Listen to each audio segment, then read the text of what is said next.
And also, I'm actually not here tomorrow, so I will keep my table open as long as anyone wants. Okay, so vitamin D, lots of myths about vitamin D. And one is that to get adequate vitamin D, all we have to do is go out in the sunlight for 10 minutes and expose our hands and face every day, and we'll get all the vitamin D we need. That is a myth. We now know that to get adequate vitamin D, the sunlight from the sun, sunlight needs to be directly overhead. And in this part of the world, that happens in summer at midday. And if you lie out in the sun with nothing on, you'll get a lot of vitamin D. But you know what? Primitive people didn't do that. They were not so foolish as to be out in the sun at midday. They got in the shade at midday, took a siesta. They got their vitamin D from food. And that's the other myth. The Vitamin D Council says you can't get vitamin D from food. You have to take a vitamin D pill. So that begs the question, how did primitive people get their vitamin D? They got it from food. What they don't want to admit is you can get vitamin D from food, but the foods that contain vitamin D are the foods that we're telling you not to eat. So fish liver oils, fish eggs, shellfish, shrimp in particular is a great source of vitamin D. Oily fish, insects, and then butter and egg yolks from animals outside, organ meats, fat of birds and pigs, and blood. Many cultures ate blood to get their vitamin D. And again, vitamin D is critical for so many processes in the body, particularly mineral metabolism, the formation of the bones, healthy skin, the insulin production, and vitamin D is critical for the feel-good chemicals, chemicals like serotonin. Serotonin receptors can't work without vitamin D. You need vitamin D to make your body's indigenous cannabinoids. Did you know that your body makes cannabinoids? Just like what's in marijuana. Your body makes them. That's exactly what I was going to say. The natural state of the human body is to be high all the time. Because we make cannabinoids and we have receptors for them. And when we make them in our bodies, there's none of the side effects. But that's dependent on vitamin D. Vitamin D is critical for our feel-good chemicals. So sources of A and D in the traditional American diet were grass-fed dairy products. This is before we had this crazy notion of putting our animals inside. Egg yolks, cheese, cod liver oil, which almost every child got up to the Second World War. And then we also ate organ meats, liver and other organ meats, and also the organ meats were in things like sausage, pate, liverwurst, and scrapple. I say this is a way of making offal taste good. Okay, we also cooked in lard, and lard is a very good source of vitamin D. Here's an old ad. They're happy because they eat lard. And there's a lot of jokes about this out on the internet, but it's actually true. We need vitamin D to make the neurochemicals that protect us against depression. Okay. Now, there was a third fat-soluble vitamin that Dr. Price discovered. He didn't know what it was. He called it Activator X, which we now know to be vitamin K2. This is the animal form of K1. The animals make K2 from K1 that's in the green-growing grass. Vitamin K2 is extremely important for facial development, and a sign of deficiency is underdevelopment of the middle third of the face. Vitamin K2 is critical for facial development. It is also needed for the deposition of phosphorus and calcium in the bones and teeth. And this is what protects us against cavities. Vitamin K in the saliva is what protects us against cavities. Make sure, because the teeth are a living organ, and there's a constant turnover of calcium and phosphorus in the teeth. And it's vitamin K. What vitamin K does is put the calcium and phosphorus in the hard tissues where it belongs and keeps it out of our arteries where it doesn't belong. So vitamin K regulates the deposition of calcium and phosphorus. It's involved in the synthesis of myelin and supports learning capacity, and it is vital for normal reproduction.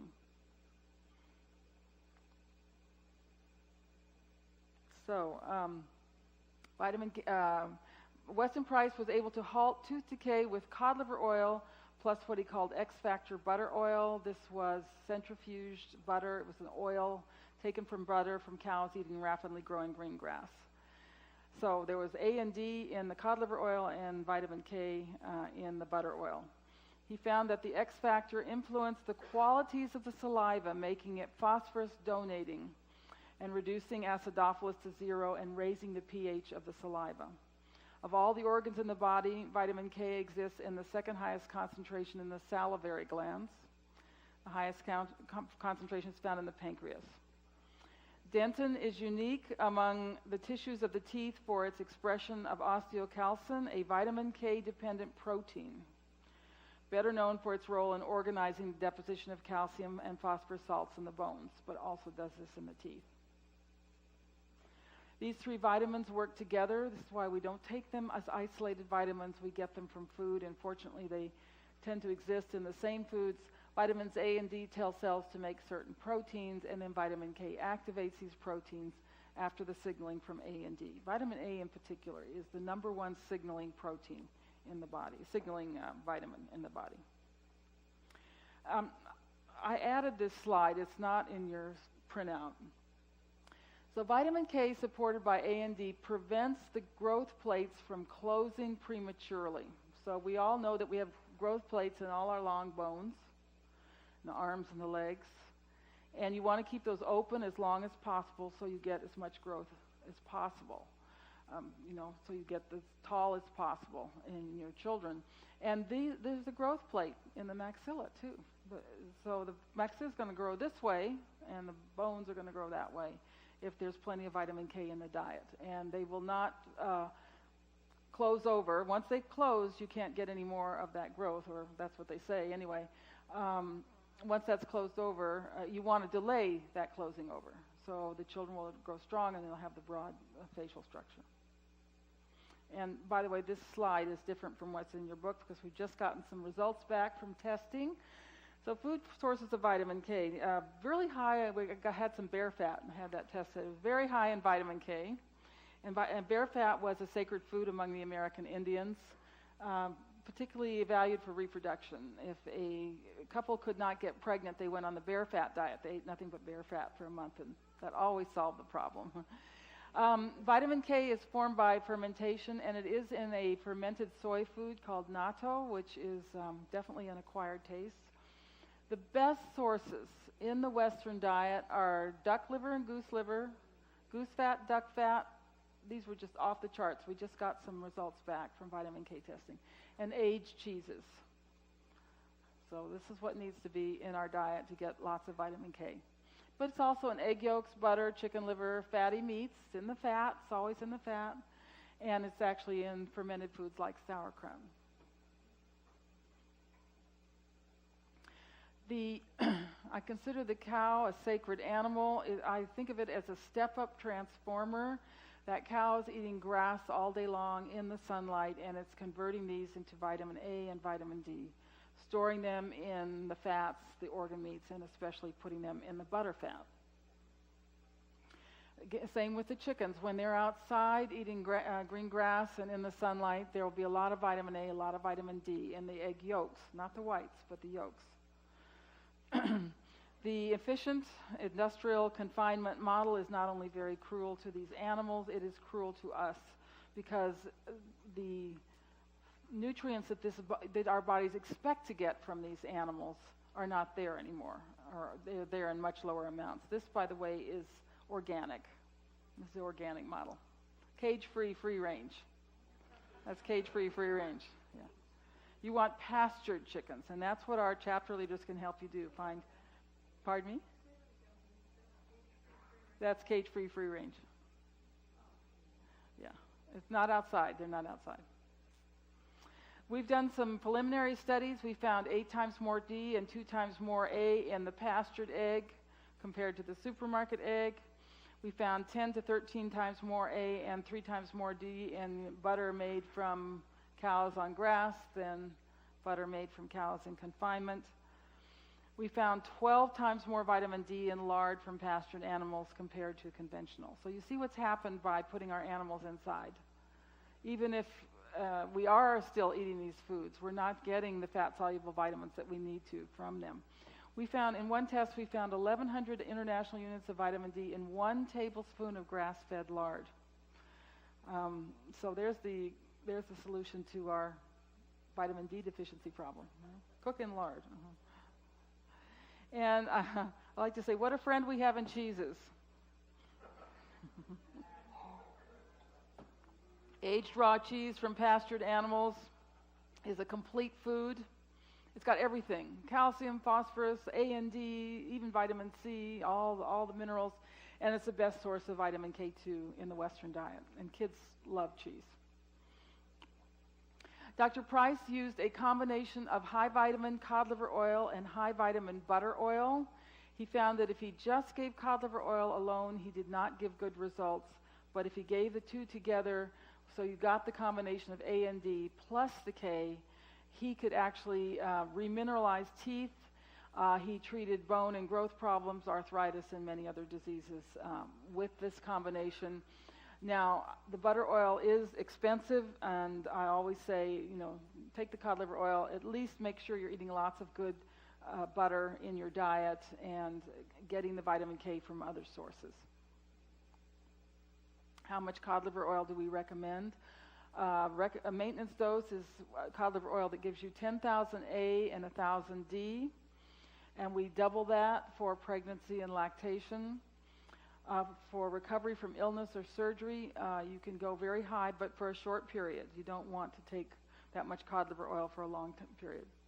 And then for babies and children, it's 5,500. This you can get from 1 teaspoon of high vitamin cod liver oil or 2 teaspoons of regular cod liver oil. How do you take this awful stuff?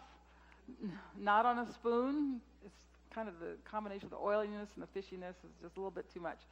We mix it with a little bit of water, juice, or cream. Stir that around, down the hatch. Don't even taste it. Books on infant feeding before 1950 recommended 2 teaspoons of cod liver oil for babies 3 months and older. So right up to the Second World War, all Americans were getting their cod liver oil. Cod liver oil not only works with vitamin K, but it also needs saturated fat. The unsaturated oils and the saturated ones work together. And so we recommend taking cod liver oil in a diet that contains, again, butter from grass-fed cows. And then the high vitamin butter oil is something that we do recommend for pregnant and nursing women and those with health problems. There's an old ad for cod liver oil. Your baby, give him the help he needs to build a well-shaped head, a straight, strong back, sound, even teeth. This is an ad from the 1940s. Even then, they recognized this. Daily use is important. These are my grandsons getting their cod liver oil. We just use the syringe, and they grab the syringe and lick it. Yeah? Why did cod liver oil fall out of vogue? Well, cod liver oil, everyone took cod liver oil to protect their children from infectious illness. They didn't have vaccinations, they didn't have antibiotics in those days, so they used cod liver oil. And there was a tremendous incentive to use it because it was so protective. Well, after the Second World War, that's when the antibiotics came in. And the pharmaceutical industry did their very best just to get people to forget cod liver oil because they wanted people to use antibiotics instead. Okay, now I'm going to segue into my favorite subject, which is real milk, because I think this is very important for growing children, again, to get the good facial development and the strong teeth resistant to decay. And we have something that we call a campaign for real milk. It's realmilk.com.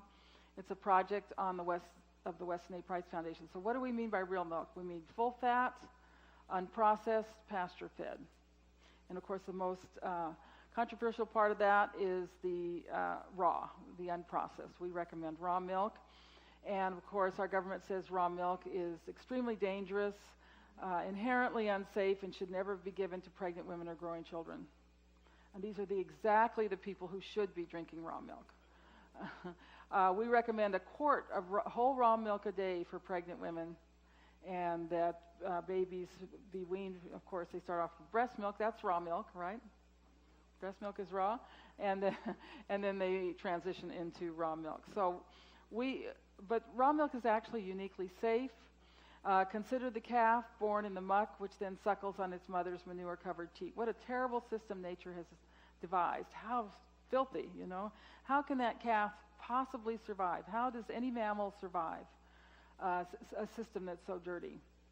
That's because raw milk is an amazing substance that contains multiple redundant systems of bioactive components that can reduce or eliminate populations of pathogenic bacteria. And I'll just quickly go through these. One is lactoperoxidase. This is an enzyme system that seeks out and destroys pathogens. It's in all mammalian secretions. It's in breast milk, tears. It's in saliva. That's why we instinctively suck on our fingers if we cut it. And that's actually antimicrobial. Your saliva is antimicrobial. Lactoferrin is a second one. This is plentiful in raw milk. It's greatly reduced by pasteurization. What lactoferrin does is steal iron away from the pathogens by making the child absorb it. So pathogens love iron. And so TB, Candida, these are all iron-loving pathogens. So think of what all the iron added to white flour product and breakfast cereals is doing to our guts. It definitely encourages a lot of Candida in the gut. Well, the lactoferrin makes sure that iron is absorbed, so it does a double duty. It means that the child absorbs all the iron in the milk and doesn't become anemic, but also takes it away from the pathogens. Raw milk is rightly called white blood. It contains all the components of blood except red blood cells. So leukocytes, lymphocytes, macrophages, immunoglobulins, antibodies, they're all there in raw milk, and raw milk creates the immune system in the infant. It's designed to create that immune system. Various fats and carbohydrates.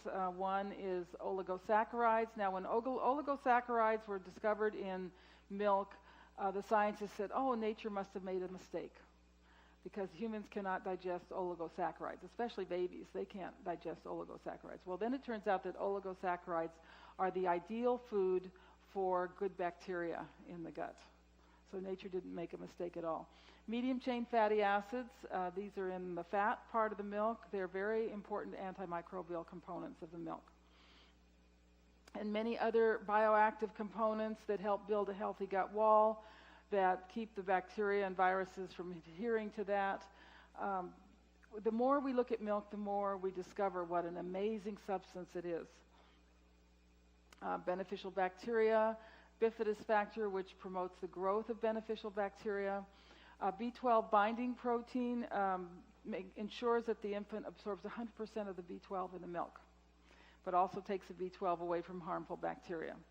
Lactoglobulins are what carry A and D and possibly other nutrients across the gut wall. Every single vitamin and mineral in raw milk has an enzyme or carrier protein that ensures that 100% is absorbed. There's no other food like this where we absorb 100% of the nutrients. So this is a five-fold protective system. It destroys the pathogens.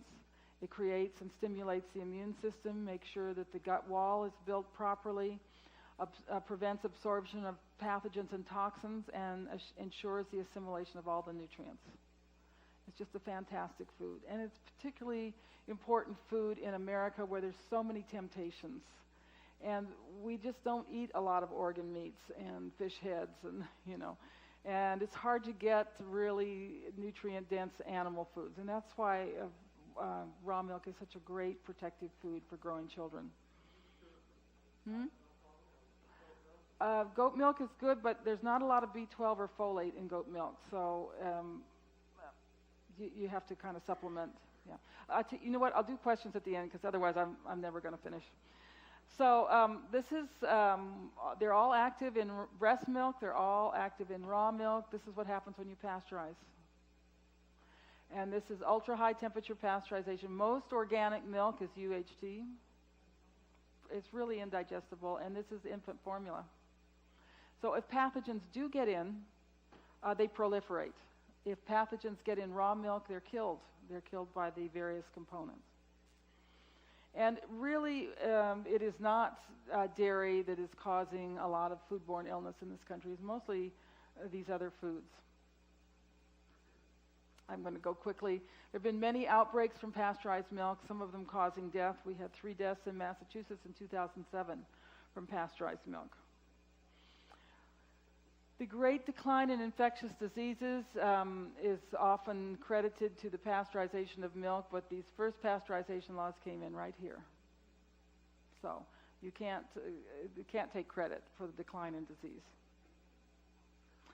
And when you're talking about foods, basically you want a food that's not going to kill you, right? Raw milk has never killed anybody.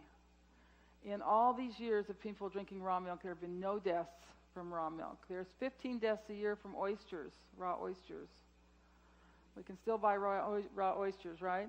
There have been deaths from pasteurized milk, even pasteurized mother's milk, and from many other foods. Meanwhile, increasing health problems in children from pasteurized milk. Allergies, asthma, frequent ear infections, gastrointestinal problems, autoimmune diseases, and so forth. This is what the proteins in milk look like. They are very complicated, 3-dimensional, fragile, and when they are pasteurized, which is extremely rapid heat treatment, they're warped and distorted.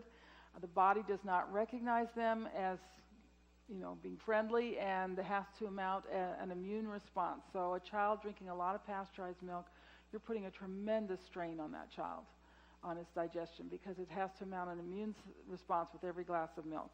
And this is why pasteurized milk is more and more associated with immune problems and allergies, and why consumption is declining, 1% per year, relentlessly declining. The industry recognizes this as a problem. Meanwhile, consumption of raw milk is increasing at 25% per year. Just a couple of studies. These were done back prior to World War II. This rat, very healthy, robust, good fur, got only raw milk. These scrawny rats got pasteurized milk, and they have hairless patches called acrodynia. That's due to vitamin B6 deficiency. Pasteurization completely destroys B6 in the milk. But this is the interesting part. They then did an autopsy on these rats, and the ones that had pasteurized milk, the bones were a little shorter, and they were far less dense, 146 grams versus 206 grams. Now, it's interesting because there's the same amount of calcium in raw and pasteurized milk. They haven't taken any calcium out. But the body puts it in the bones where it's supposed to be, including the facial bones, including the teeth, when that milk is raw. Years ago, we got a letter from a dentist in Washington, D.C., who said that every now and then he found a patient who had rock-hard teeth, and always upon questioning, he found that that patient had grown up on a farm drinking raw milk. If you want your child to have really good, strong teeth, start them out in raw milk, and good, strong bones. And this is a study that showed us where the calcium went. Those on whole raw milk, excellent growth, no abnormalities. Those on pasteurized milk had poor growth, muscle stiffness, emaciation and weakness, and death within a year. And then they did an autopsy, and guess what they found? They found the calcium in the soft tissues. Calcium was streaked in the skin, joints, heart, other organs, and the arteries. What is atherosclerosis? The buildup of calcium in the arteries. And again, we go back to the milk putting the calcium in the right places. And my favorite ones here are the rat studies. The rats on whole raw milk had good growth, sleek coats, clear eyes, and they were nice little rats. They liked to be picked up and petted by the researchers. They weren't anxious, no stress, very friendly. Okay? Those on pasteurized milk had rough coats, slow growth, their eyes lackluster. They were anemic, okay? Same amount of iron in raw and pasteurized milk, but the iron is not absorbed from the pasteurized milk. So they were anemic, loss of vitality and weight, and they were not very nice rats. They were irritable and tended to bite when handled, when picked up by the researchers. They had a lot of signs of stress. The number one report that we get from parents who just make one dietary change, they go from pasteurized to raw milk, they don't change anything else, is the improvement in their children's behavior. And we've had so many parents tell this. We've had parents tell us, I didn't like my children before we switched. They were terrible children. temper tantrums, and they wouldn't sleep, and constant fighting, constant problems. Once we switched to pasteurized milk, they calmed down. They were fun. Raw milk, excuse me. Once we fixed the raw milk, thank you, they calmed down. They were fun to be with. They did better in school. And you can see why. Raw milk is easy for them to digest. They're absorbing all the nutrients. Pasteurized milk is a challenge to them every time they have to drink it. Asthma, I think there are 9 deaths per day from asthma in this country. We have a number of studies out of Europe now showing that raw milk protects against asthma, which is a life-threatening illness, including the study of almost 15,000 children. I'll do questions at the end. We also did a survey and found that 82% of people diagnosed as lactose intolerant can drink raw milk without any problems. Raw milk is a great source of glutathione, which is a key compound for detoxification. It's in the whey proteins, but if you powder those whey proteins, it's gone. It doesn't work. It has to be in the undenatured whey proteins in the milk. And this explains the excess of something they call the milk cure, which is a kind of building up and detoxifying diet. It's just 4 to 5 quarts of whole raw milk per day and nothing else. So raw milk is very important for children. It provides calcium for optimal growth, strong bones, and strong teeth. Protects against asthma, allergies, and eczema. Builds the immune system. The glutathione protects against toxins, and it builds a healthy gut wall. Meanwhile, we have industrialized our dairy system. These cows are inside all the time, eating foods not appropriate to the cows. They are bred to have huge udders. Typically, they have to be milked 3 times a day. And yes, that's manure. You never want to drink raw milk from cows in this system.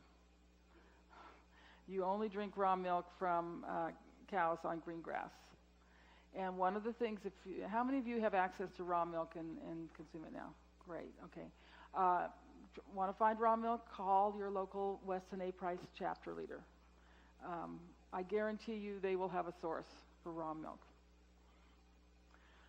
And then we take this delicate substance and we kind of smash it and heat it and take it apart and put it together again, and then we think that's going to be healthy for people. So we do have a lot of resources, and mainly that's the Real Milk website and our local chapters who can help you find it.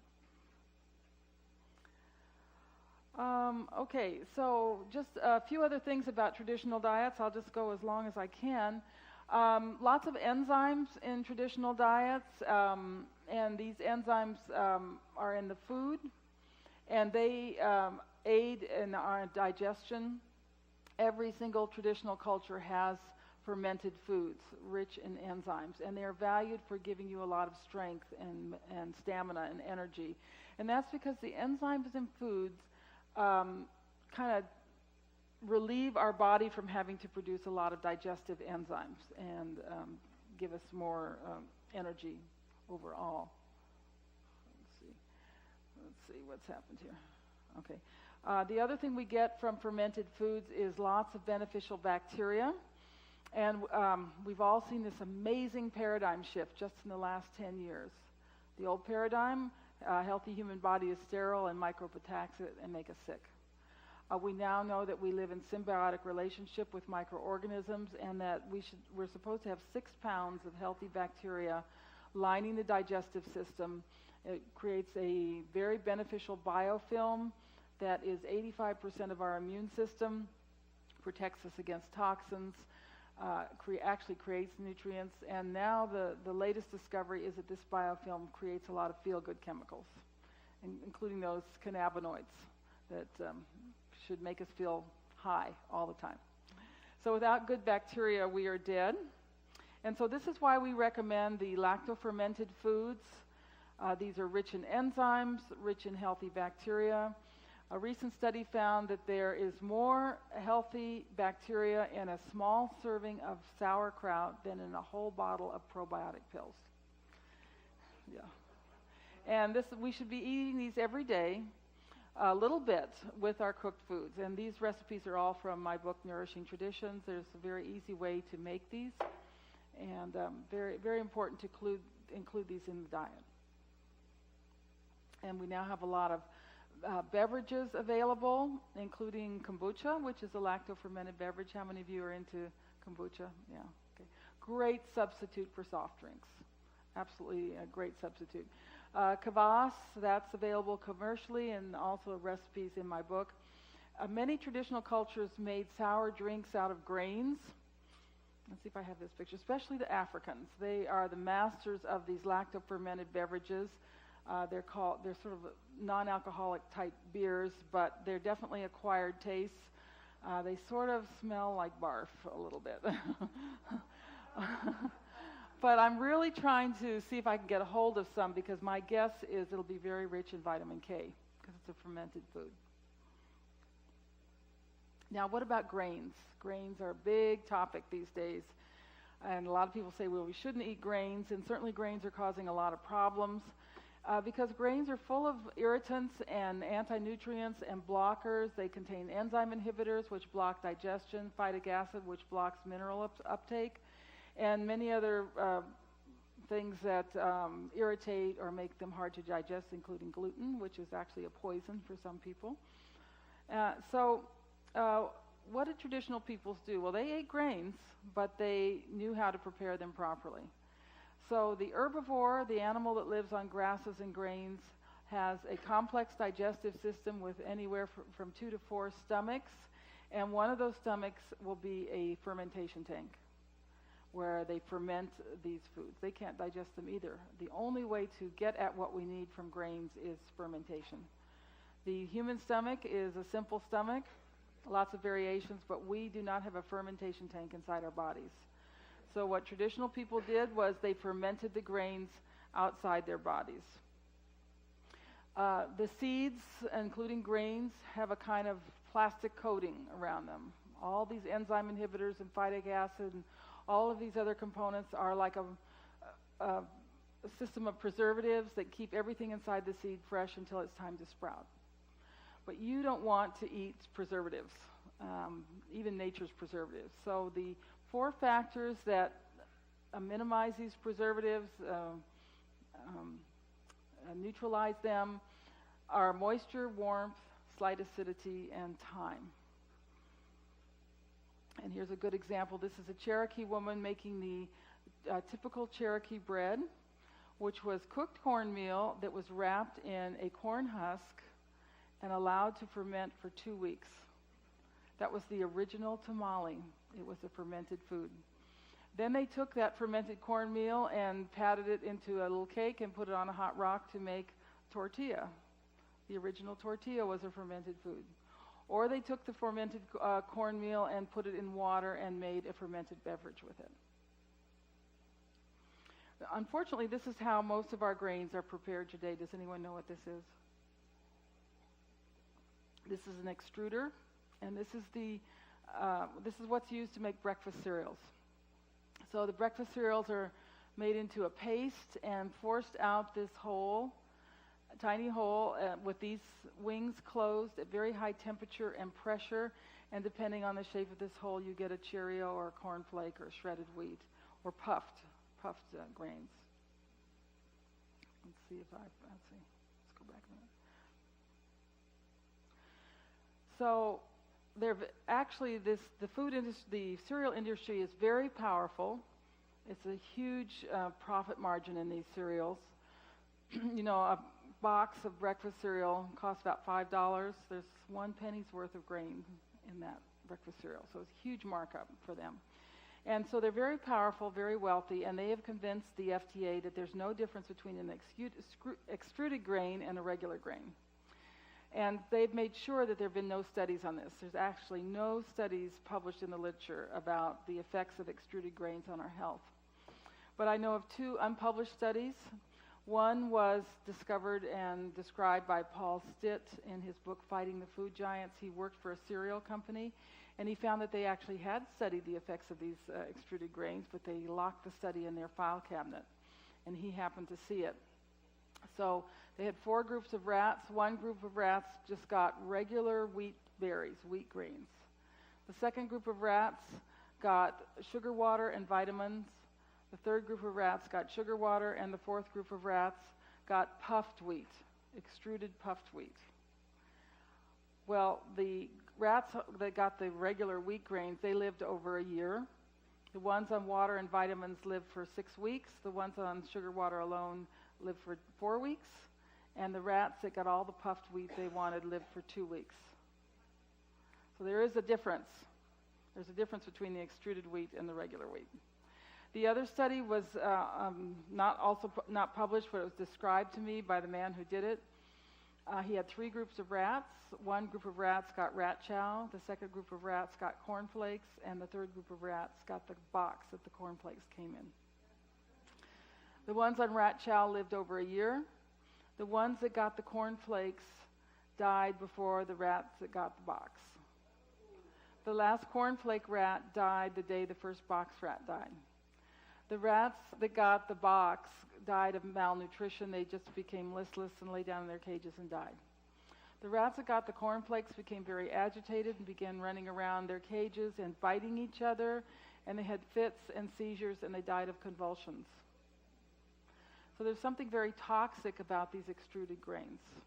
And I did find one study that found that it was a microscopic study. The proteins in grains are very fragile, just like the proteins in milk. And when they're extruded and put under high pressure, high temperature like that, they're warped and distorted and dispersed throughout the cereal, and they are neurotoxic. They are very toxic to the nerves in the gut, and then all of these toxins travel to the brain. This is some cereals, breakfast cereals, and I took this photograph in a health food store. And they're made in just the same way as the cereals in the supermarket. And they may not have the artificial colors and all the sugar, but they are actually higher in protein because they're made with organic whole grains. So there's probably more toxic breakdown products in the health food store cereals than the supermarket cereals. And how many children in our country start their day off with these cereals? And then they can't concentrate and can't learn. I think there's a connection. Okay. I call this a cruel breakfast. Puffed grains, fat-free milk, and then a big slug of fructose and probably a lot of pesticides in the orange juice. This is not a good breakfast. Or we have the continental breakfast that you can get at hotels like this. These are little diabetes starter kits here.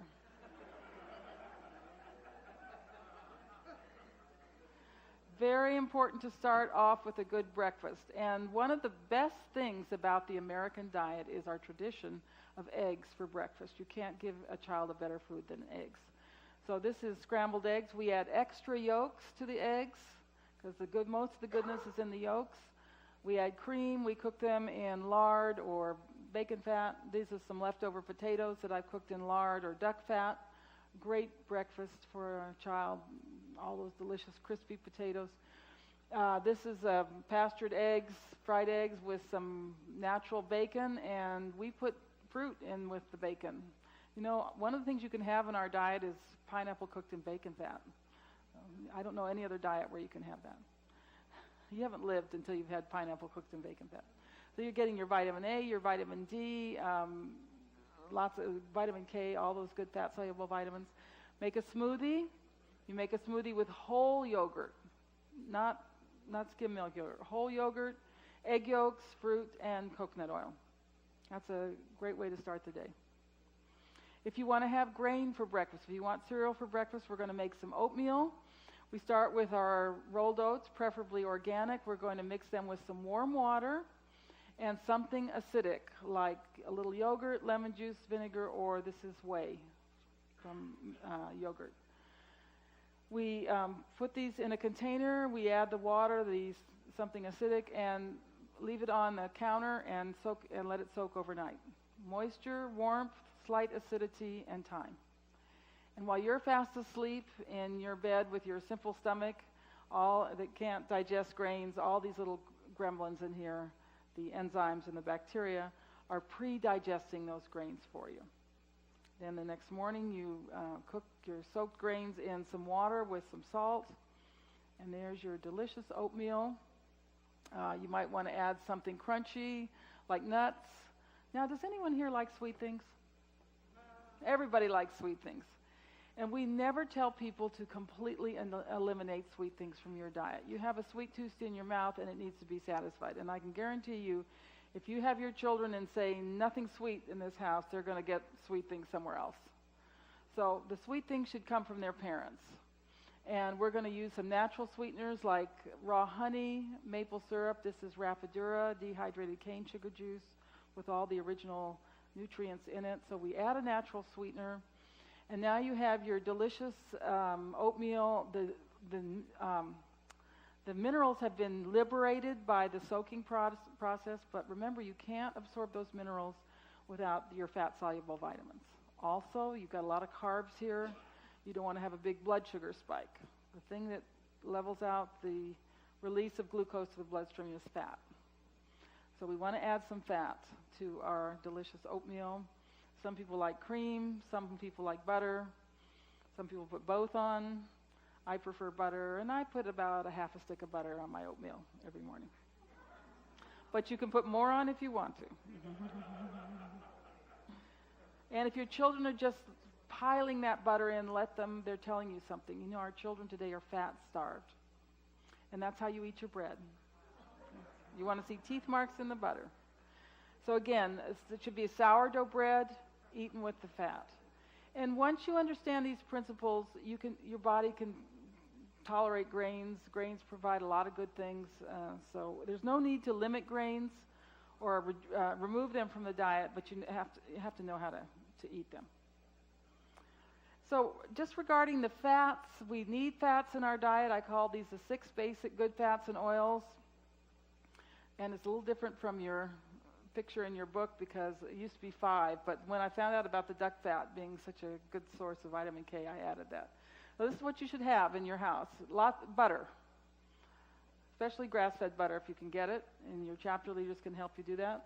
Lard, great source of vitamin D. We use olive oil for salad dressings, make our own salad dressings. A duck fat for vitamin K, great cooking fat. Coconut oil has some very interesting health benefits, and then the cod liver oil for our A and D. Those are the 6 basic good fats and oils. And don't be afraid of saturated fat. It has many important roles in the body. Your cell membrane, you've got a membrane of fatty acids around every single cell in your body. That should be 50% saturated, or your cells won't work properly. You need saturated fats to put calcium in the bones. Saturated fat protects us against heart disease. It protects the liver. The lungs cannot function without saturated fats.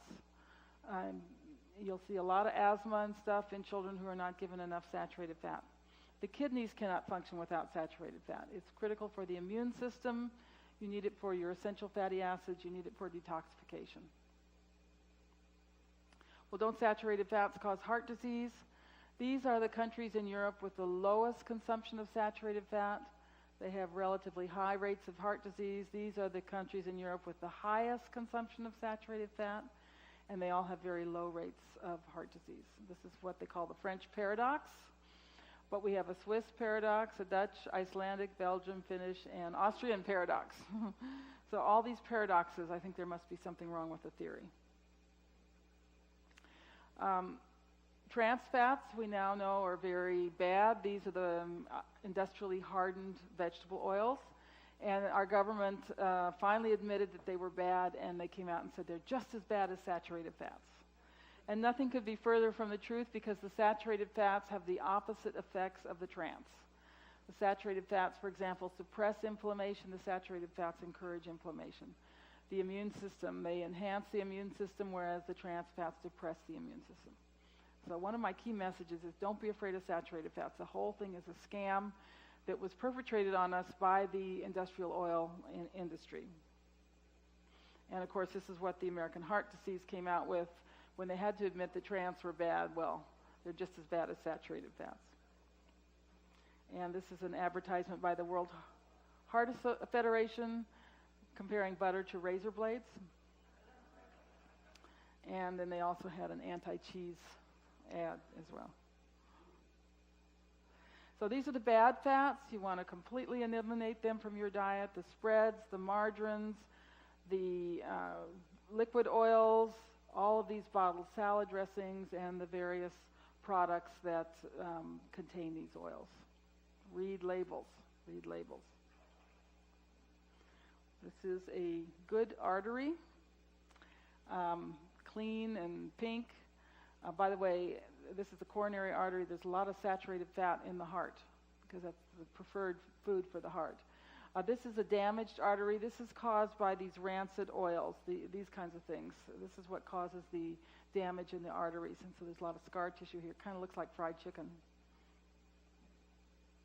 And these industrial fats and oils are not just in the margarines and spreads, but they're in all of our processed foods, breads, the peanut butter, all the snack foods, and the fries. The fries used to be done in tallow in this country up to 1984. And then they switched to the vegetable oils, which are carcinogenic. Very important to have salt in your diet. We recommend the unrefined salt, which is a great source of trace minerals and magnesium. How much salt do we need? We actually need 1.5 teaspoons a day to satisfy our sodium requirements. And that's about what we're getting today. The government wants us to cut that in half. We will see so many health problems if people try to do that. And we actually consumed a lot more salt in the past, in the pre-heart disease days. And then bone broths, very important part of our dietary message. These are made by cooking the bones, and you get all the components of cartilage. And the broth has been shown to supply minerals, helps keep our cartilage and collagen healthy, helps us detoxify. The bone broths help us digest our food. They are particularly healing to the digestive tract. How many of you are aware of the GAPS diet, which is a diet that helps autistic children and children with behavior problems heal the gut, and the basis of that diet is bone broth. And bone broth also helps regulate dopamine levels and for our mental and emotional health.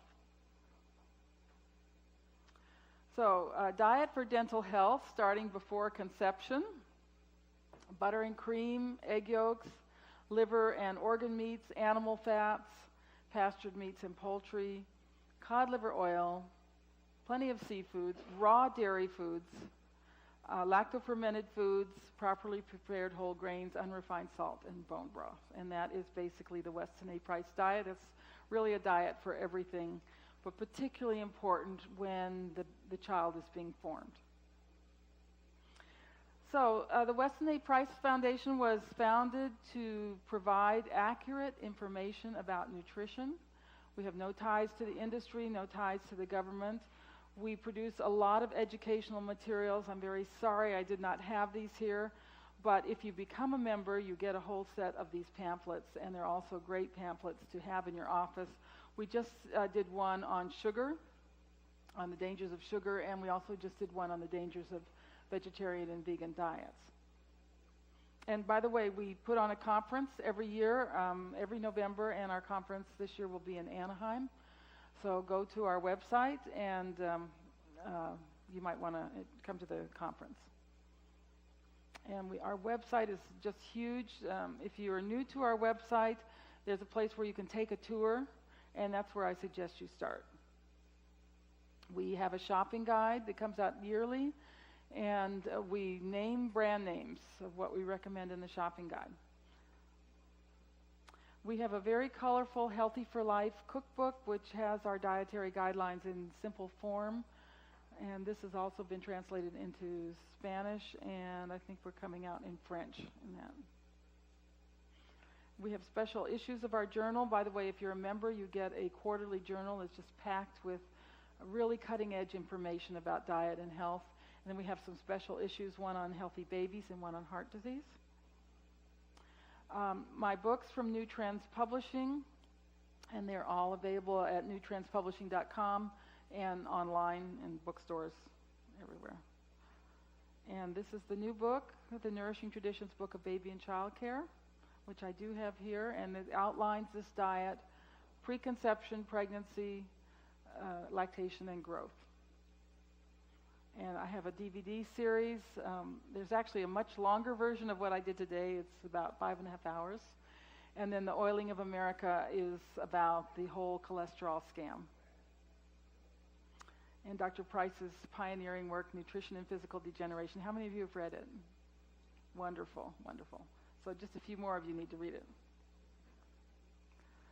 So in summary, everything they did in traditional diets was aimed at maximizing the nutrition in the food. There was nothing like minimum daily requirements or minimum daily allowance, like we're only going to let you have so much. It was all about abundance. Everything was tied to having abundance of nutrients, from the way they farmed to their choice of organ meats, the use of animal fats, the way they prepared their food, the way they cooked their food. All of this was aimed at increasing the nutrients in the food or making them more available. Everything that we do in the modern diets is aimed at making our foods more convenient, having a longer shelf life, and of all of that minimizes the nutrients in our food. We all need help. We all need dentists. Most of us need doctors at some point of our life. Or we're looking at alternative therapies. All of these have their place.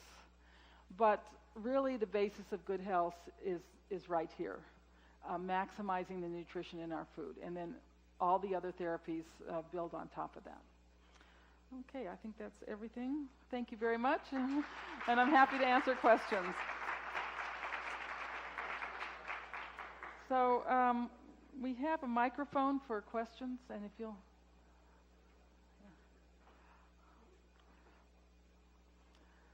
Well, now you see. Now you hear. Okay. Thank you very much for coming. Thank you. Thank you. We have a little present for you for this generous teaching and sharing. Thank you. Thank you. It's a pleasure to be here. Yeah. Thank you. And I would encourage you again to go to the conference. Going to a Western Aid Price Foundation conference is a treat like you've never experienced. We have great food. They serve the best foods.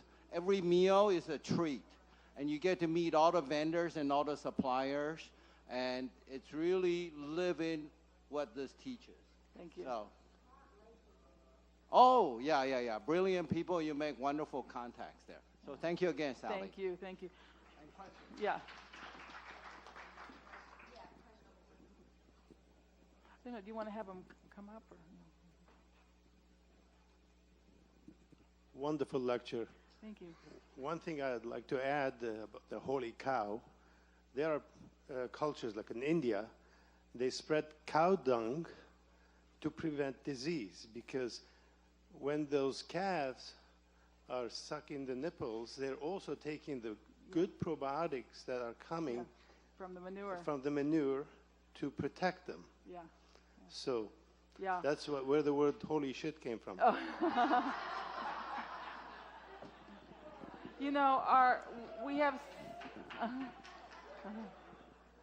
We just have so much to turn around in our paradigms. But manure is gold, really. And we also encourage what's called managed intensive grazing, where you move your cows every day so that manure is being spread over the pasture and building soil. Yeah. My question was about gluten-free. There's a lot of stuff out there, and I just was wondering what your thoughts were. Okay, so many cultures ate gluten-containing grains without any problems. And I've heard people say that gluten is like this huge devil, this huge enemy. The real problem is two things. One is that we get these kids who have very poorly developed guts. And gluten is a challenge. Dairy is a challenge too. And they just can't digest it. But also all the things we do with our wheat. For example, wheat is sprayed with hormones to make the stem strong. It's been manipulated in various ways. They spray it with Roundup before it's harvested. Even though it's not genetically modified, they do spray it with Roundup. They fumigate it in the warehouse. There's a lot of vital wheat gluten that's added to breads, which is a huge problem. We're not preparing the breads properly. You know, people eat like a whole wheat bagel without any fat on it. I mean, that's a recipe for developing a gluten problem.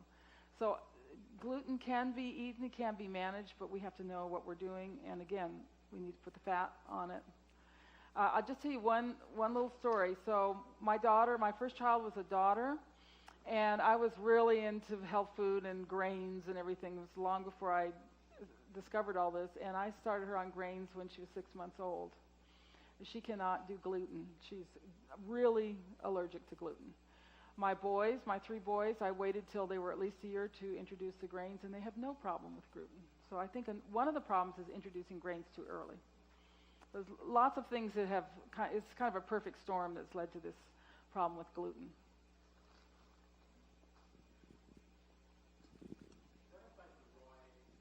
Okay. Yeah, eggs. You don't want to give raw egg whites to babies. Actually, you don't want to give the whites to babies until they're at least a year.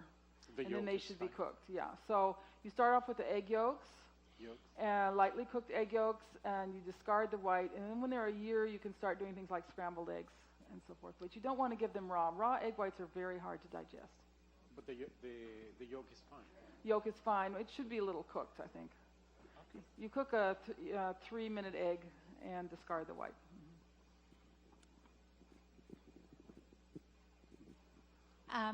Our agricultural system is very, very broken. Yes, and so to support a diet that is traditional in nature, you need farmers that are growing food traditionally. So I know in the back of your magazines you do have connections, but how would you address that issue generally for people who don't have access to good food? Yeah. Well, first of all, this is a really big issue with us.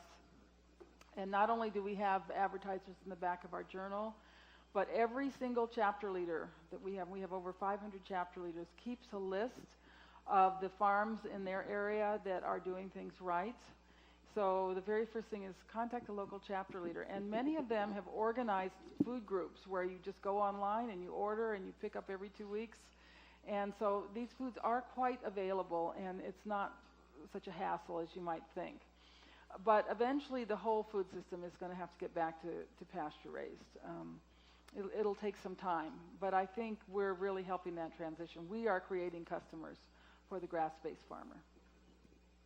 Hi, my question is on butter. Yeah. What should I look on the label for butter when I go to a grocery store? Okay. Should it be just grass-fed or what else? I think grass-fed's the most important thing. You cannot get raw butter at a grocery store, but you can get grass-fed. We're just doing some studies, and even the supermarket butter contains the fat-soluble vitamins. Not as much, but yeah, like something like Kerrygold or Trickling Springs. I don't know if you have that one here in the Kerrygold is there in most of the grocery stores. And use our shopping guide. Okay. And you recommend raw butter, right? If you can get it, yes. Okay, great. Thank you. Well, you got to get the raw cream first, yeah.